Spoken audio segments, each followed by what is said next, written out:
This is Blocks Live TV.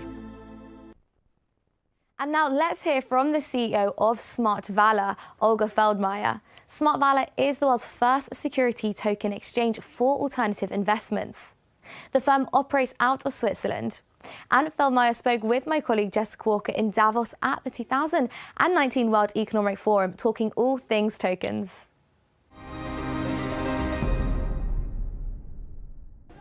Hi and welcome back to Blocks Live TV. Now joining me here is Olga Feldmeier, who is CEO and founder of Smart Valor and also one of the founders and co-founders of Crypto Valley. Thank you so much for taking the time to speak with me today. Sure, pleasure. Now there's plenty of topics that we can discuss today. I would love to get your insight. First of all, what is tokenization? Well, tokenization in simple terms is a representation of real asset or a portfolio of assets with a token which is issued and transferred on decentralized peer-to-peer network. Blockchain. Blockchain, exactly. And something that's really interesting that we are seeing in 2018, 2019 particularly is the upcoming rise of security tokens. Why do we think we're seeing such a surge in interest in this space?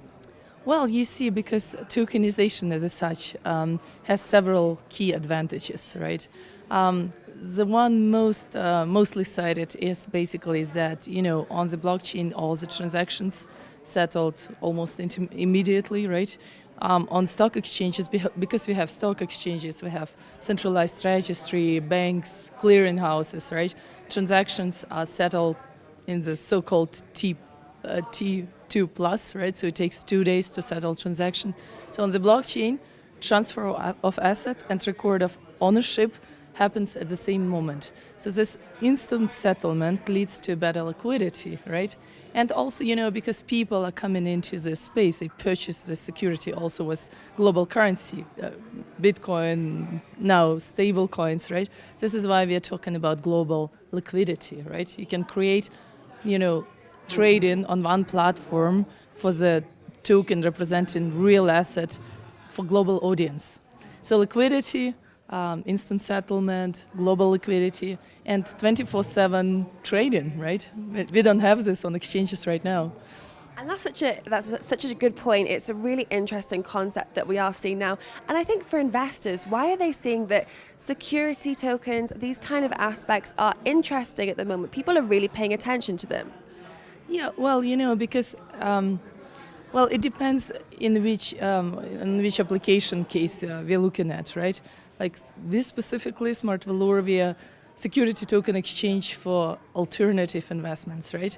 And why alternative investments? Because this space, what is alternative investments? It's private companies, it's venture capital, private equity, and private real estate. So this space of investment is particularly illiquid and difficult to access because stakes are big, the lockup period's 7-8 years, right?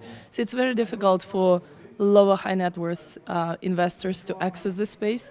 And this is exactly where tokenization changes the playing field, right? Because if it's a token and it's just, 10,000 or 1,000 participation in this venture capital fund, I can afford it, right? I can buy it. And plus, on our platform, people can trade those securities on the secondary market, so after initial listing, right?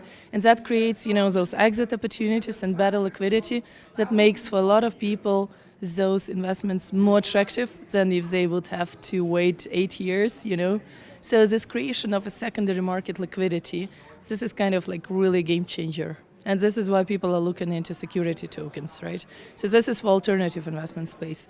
For shares in the startups, well, it's just, a new way how to fund companies, right? The capital money is now flowing in a global way, right? We have these borderless currencies, borderless money, cryptocurrencies, right? And those are global companies, right? So why should they be funded only in US or only in China or only in UK? Of course, it's global funding, it's global investor base, and they use global money. And Olga, I would love to get your insight. You've spoken on the benefits of what you've highlighted as security tokens. You were a co-founder of Crypto Valley, so obviously you've watched this space evolve. You've watched it grow.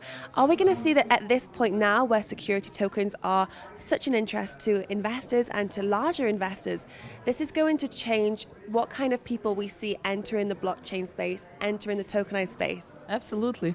I mean, of course, it's going to be a process, right? But we see already today that traditional investors starting to discover that, tokenized assets, security token, it's not necessarily Bitcoin, and there is a big difference. It's still a lot of education and kind of like, spreading the knowledge that it's just new way to do securitization of assets, right? So this knowledge needs to spread to further circles, but I think we see, also institutional investors and funds seeing that, this is a way for them to more efficiently invest and create diversified portfolios of very different, asset classes, right? So that's amazing space to be in. We're going to see a lot of changes. And I think what's so interesting, we are here in Davos in the World Economic Forum. We can see mountains here in the background. It's a really amazing place to be. Are we noting that this year as well, there is a change in atmosphere? There is more talk of larger organizations that maybe weren't in the blockchain space before coming into the space? Yeah, definitely. It looks like even if you talk to, media representatives, they would like to write stories whenever there is a large enterprise solution or a corporate company involved, right? But I think, the startup movements, this is still strong. It's kind of like now suffering a little bit from the downturn in cryptocurrencies, right? And, this wave of ICOs, of course, a little bit, put in question the reputation of companies. But I think it's temporarily stage, right? And here at Davos, you still see a lot of startups and people around here. For us, it's great. We are, in Switzerland. We're a Swiss company, one of the few really Swiss companies that are based here. And basically, when you build something like this, a global platform for security tokens or a global platform for decentralized computing, whatever you do on this decentralized technology, the question is always like, okay, so where's my legal jurisdiction, right? Where's my headquarter, right? And especially for us in the fintech space, you need to be in the place where the regulator is, flexible and willing to embrace this new opportunity. Because what we are doing, we are basically creating a new infrastructure for the future financial markets, right? On a completely new tech stack, right? And particularly here in Switzerland, government and supervisor are very interested to attract companies here and to become, this breeding space for this innovation. So they introduced a lot of different new regulation cases and new licenses. We benefit extremely from this. Here in Switzerland, we registered as financial intermediary. In Liechtenstein, we registered crypto to fiat exchange. We're on the way to receive now banking light license in Switzerland, which enables you to hold even deposits of your customers without having to apply for banking license. So there are a lot of adjustments, that extremely help to get the company from 0 to 1 without spending too much on lawyers and, all the banking advisors.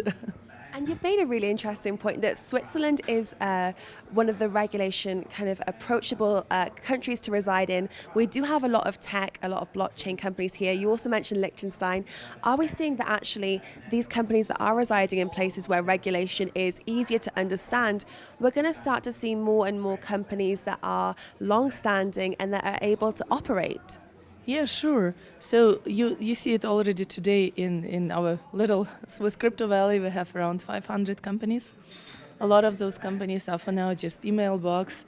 But as a regulatory space evolves, there are great new initiatives from government to enable banking light, additional features for you to become actually also a bank and to be able to open bank accounts for your customers. We see a new direction where they want to create a new exchange license, and this new exchange license kind of like combines being an exchange, a custodian, and a clearinghouse. So they're creating completely new species, so to say, in terms of financial intermediaries, right? And I think the jurisdictions that will do it in the best way will finally attract all those companies, and will be riding the innovation wave. Riding the innovation wave, fantastic. Thank you so much for taking the time to speak with me today. You're welcome. Have a nice day. Thank you. Well, that's all for myself and Olga. We'd love to hear how you found this interview. Please share your thoughts with us on Blocks Live TV on social media. This is Blocks Live TV.